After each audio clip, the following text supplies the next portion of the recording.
এটা শুধু জামাতে ইসলামীর সমাবেশে বাধ্যতা থাকে না, এটা আজকে গণমানুষের সমাবেশ পরিণত হয়েছে। আজকে আপনি দেখতে পাচ্ছেন ঢাকাবাসী সহ পুরো বাংলার মানুষ রাস্তা নেমে এসেছে, শরৎ উদ্যানের দিকে ছুটে আসছে। আজকে লক্ষ লক্ষ মানুষ শরৎ উদ্যানে জমায়েত হচ্ছে। একটাই দাবি, দাড়িপাল্লাকে তারা জাতীয় সংসদে আগামী দিনে নির্বাচিত মার্কা হিসেবে দেখতে চায়, বিজয় শক্তি হিসেবে দেখতে চায়।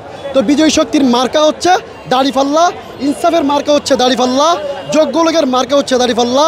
দুর্নীতিবাজ মুক্ত সমাজ গড়তে হলে দরকার দাড়িপাল্লা, ন্যায় ইনসাফের সমাজ গড়তে হলে দরকার দাড়িপাল্লা, বৈষম্যহীন সমাজ গড়তে হলে দরকার দাড়িপাল্লা। সেই দাড়িপাল্লা মার্কাকে নিয়ে শুধুমাত্র আমাদের জনশক্তি না, মূল দায়িত্বশীল নয়, আম জনতার মানুষ আবেগ নিয়ে, অনুভূতি নিয়ে এর দাড়িপাল্লা সাজিয়ে আমাদেরকে দিচ্ছেন, বলতেছেন আপনার দাড়িওয়ালা নিয়ে যান। এটা আবেগের জায়গা, অনুভূতির জায়গা।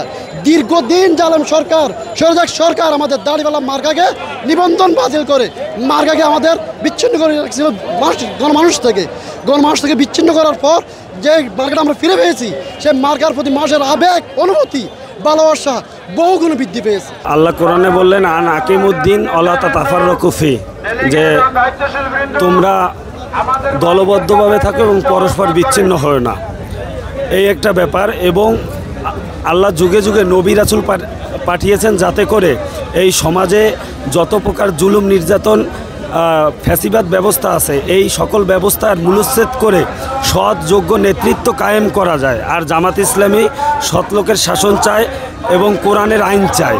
এই কারণেই আমি জামাতের সমর্থন করি। সত্য কথা বলতে গেলে সকলেরই কষ্ট হয়েছে, অনেক দূরের পথ, কিন্তু আসলে আমাদের এটা কষ্ট মনে হয়নি, কারণ এটা আমাদের কাজ। আর যার কাজ করার ভিতরে যদি সে আনন্দ খুঁজে পায়, সে আসলে প্রকৃত কর্মী, সে হিসেবে আসলে কষ্ট অনুভব করিনি। আলহামদুলিল্লাহ খুবই ভালো লাগছে।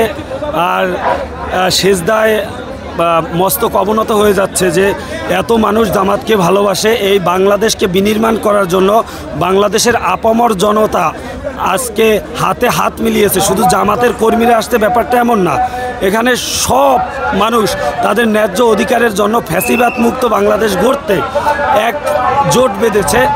আমরা বার্তা এটাই দিতে চাই যে বাংলাদেশ জামাত ইসলামী একটি সুশৃঙ্খল দল, এবং এই দল যদি ক্ষমতা আসে, এই বাংলাদেশের মানুষ সমান অধিকার পাবে, তাদের ন্যায্য অধিকার ফিরে পাবে এবং ইসলাম প্রতিষ্ঠিত হবে, এটাই আমরা চাই। জামাত ইসলামীর সংগঠন সমর্থক করার কারণ হচ্ছে জামাত ইসলামী একটি ইসলামী সংগঠন। মানুষ চায় হেদায়েতের পথে আসার জন্য, এজন্য ইসলামের দাওয়াত সবার কাছে পৌঁছানোর দরকার। মুসলমান হিসাবেই সবাই দাওয়াত পাবে এবং তার গ্রহণযোগ্যতাও দরকার আছে। ইসলাম চায় যে জামাত ইসলাম প্রতিষ্ঠিত হোক, এইটা সেজন্য ইসলামী রাষ্ট্র ব্যবস্থার জন্যই জামাত ইসলামের দাওয়াত।